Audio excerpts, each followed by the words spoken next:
Hello friend, તમારું સ્વાગત છે મારા કિચનમાં। આજે આપણે બનાવીશું ભરેલા મરચાં। જે ભરેલા મરચાં બનાવશો તો શાકની પણ જરૂર ના પડે એવા સરસ બનીને તૈયાર થશે અને લુખ્ખા ખાઈ જશો એટલા સરસ બનશે।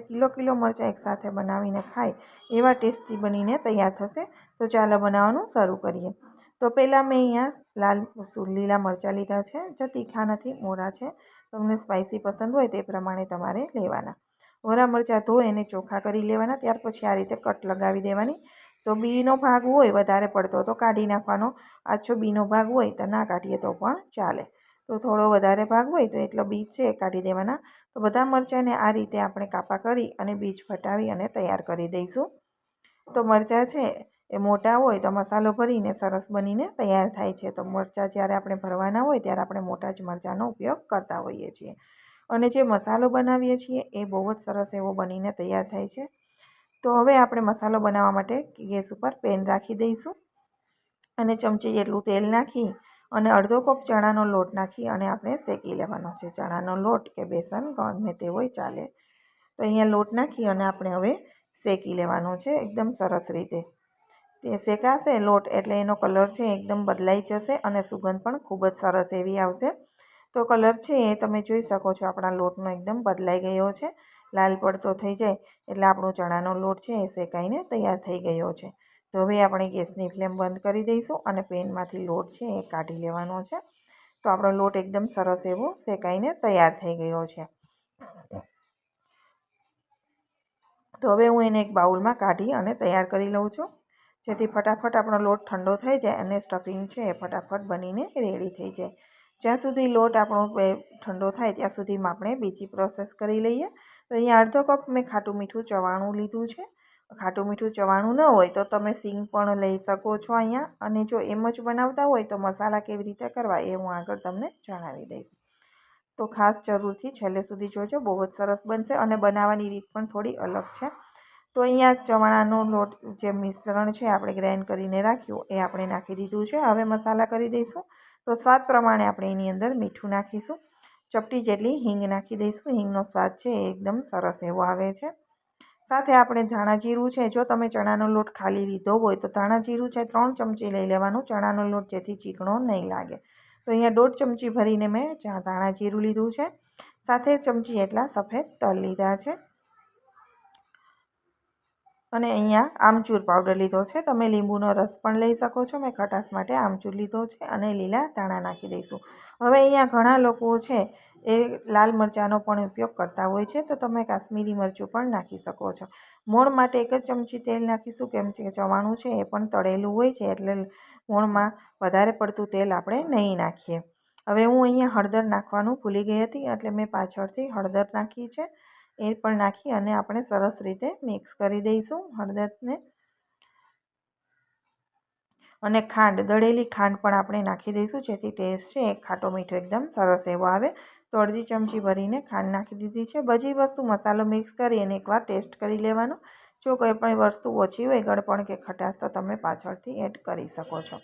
હવે સાથે આપણે થોડું પાણી નાખીશું। પાણી નાખવાથી શું થશે કે જ્યારે મરચું આપણે તળી શેકશું ત્યારે જે મરચાં તડકો કરશું ને તો એની અંદર બફાઈ જશે લોટ એકદમ, અને જે સુગંધ એકદમ મસ્ત આવશે અને ખાવાનો ટેસ્ટ પણ બહુ જ સરસ આવે છે। એટલે 1 થી 1.5 ચમચી જેટલું છેલ્લે આપણે પાણી નાખી અને મિક્સ કરી દેવાનું છે મસાલાની અંદર, પછી જ આપણે સ્ટફિંગ ભરવાનું છે। તો તમે આ રીતે થોડું પાણી નાખશો ને તો મસાલાનો જે સ્વાદ છે ને ડબલ થઈ જાય છે। ઘણા લોકો મસાલાની અંદર પાણી નથી નાખતા, ખાલી મોણ કરી અને મૂકી દે છે, પરંતુ તમે આ રીતે પાણી નાખેલું હશે ને તો અંદરથી જે લોટ બફાશે ને ત્યારે એનો ટેસ્ટ બહુ જ સરસ આવે છે। હવે મરચાંને આપણે એકદમ સરસ રીતે આ રીતે ભરી અને તૈયાર કરી લેવાના છે। તો બધા જ મરચાં હું આ રીતે ભરીને તૈયાર કરી દઉં છું। તો મરચાં આપણા ભરાઈને રેડી થઈ ગયા છે અને જે મસાલો વધ્યો છે એનો આપણે મરચાંની અંદર જ ઉપયોગ કરી લઈશું વઘારમાં। તો હવે મરચાંનો વઘાર કરવા માટે અહીંયા 2 મોટી ચમચી જેટલું આપણે તેલ નાખી દઈશું પેનની અંદર, અને તેલ ગરમ થાય એટલે આપણે એની અંદર રાઈ નાખી દેવાની છે। રાઈ એકદમ સરસ ફૂટવા લાગે ત્યાર પછી આપણે એની અંદર હિંગ નાખીશું। તો રાઈ એકદમ સરસ રીતે અહીંયા ફૂટી ગઈ છે। તો હિંગ નાખી અને 1/4 ચમચી જેટલી હળદર નાખી મરચાં નાખી દેવાના છે। હવે મરચાંને ગેસની ફ્લેમ મીડિયમ રાખી અને થોડીવાર માટે સાતળીશું। ઘણા લોકો ખાલી સાતળેલા જ મરચાં હોય ત્યારે ભરેલા મરચાં એ રીતે જ ખાતા હોય છે. તો સાતળેલું મરચું પસંદ હોય તો તમે એ રીતે પણ રાખી શકો છો, પરંતુ જે રીતે મેં બનાવ્યું છે ત્યારે હું તમને કહીશ. જો એ રીતે તમે બનાવશો ને તો મરચાં છે એ પોચા થઈ જશે, કડક પણ નહીં લાગે અને મસાલો પણ એકદમ સરસ બફાઈને રેડી થઈ જશે.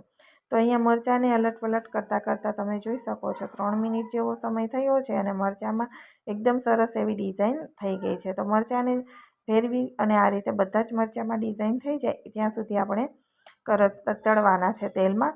ત્યાર પછી આપણે એની અંદર આગળ પ્રોસેસ કરીશું. તો અહીંયા તમે જોઈ શકો છો મરચાં એકદમ સરસ થઈ ગયા છે. તો હવે એની ઉપર આપણે મસાલો જે વધારે રાખ્યો છે એ નાખી દેવાનો છે. આ મરચાંનો મસાલો નાખીએ ને એનો ટેસ્ટ પણ બહુ જ સરસ એવો આવે છે ઉપરથી.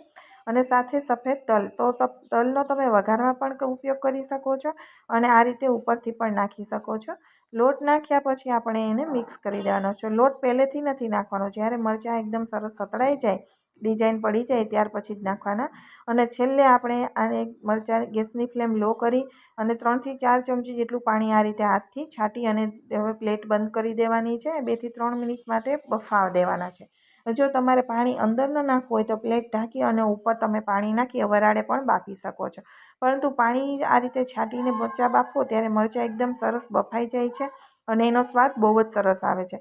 હવે મરચાં રેડી થઈ ગયા છે તો ઢક્કણ ઢાંકી ગેસની ફ્લેમ બંધ કરી 4 થી 5 મિનિટ માટે રાખી દેવાનો છે, ઠંડા થાય ત્યાં સુધી, જેથી મરચાં છે એકદમ બફાઈ જશે બહુ જ સરસ એવા અને સ્વાદ પણ બહુ જ મસ્ત આવશે. તો જો તમને મારી મરચાંની રેસીપી પસંદ આવી હોય તો વિડીયોને લાઇક અને શેર કરવાનું બિલકુલ ભૂલતા નહીં અને મારી ચેનલ પર નવા હો તો સબસ્ક્રાઈબ જરૂરથી કરી દેજો. તો તૈયાર થઈ ગયા છે આપણે ભરેલા મરચાં, જેમાં શાકની પણ જરૂર ના પડે એવા સરસ બનીને તૈયાર થઈ ગયા છે. અને લુખ્ખા ખાઈ જાવ એટલા સરસ બનીને તૈયાર થાય છે. તો જરૂરથી ટ્રાય કરજો અને મને કોમેન્ટ બોક્સમાં પણ જણાવજો કે તમને મારા ભરેલા મરચાંની રેસીપી કેવી લાગી છે.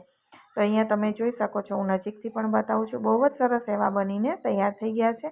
અને જ્યારે બનશે ને ત્યારે એની સુગંધ પણ બહુ જ સરસ આવે છે. આ રીતે બફાઈ ગયેલું મરચું તમને પાસેથી બતાવું છું, તમે જોઈ શકો એકદમ સરસ મરચું બફાઈ જાય છે. અને અંદરથી જે પાણી નાખીને મસાલો બનાવ્યો હોય ને છાલે 1 ચમચી, તો એનો ટેસ્ટ પણ બહુ જ સરસ આવે છે. તો જરૂરથી એકવાર તમે આ રીતે ટ્રાય કરજો. ફરી મળીશું નવા વિડીયા સાથે. Bye bye, take care.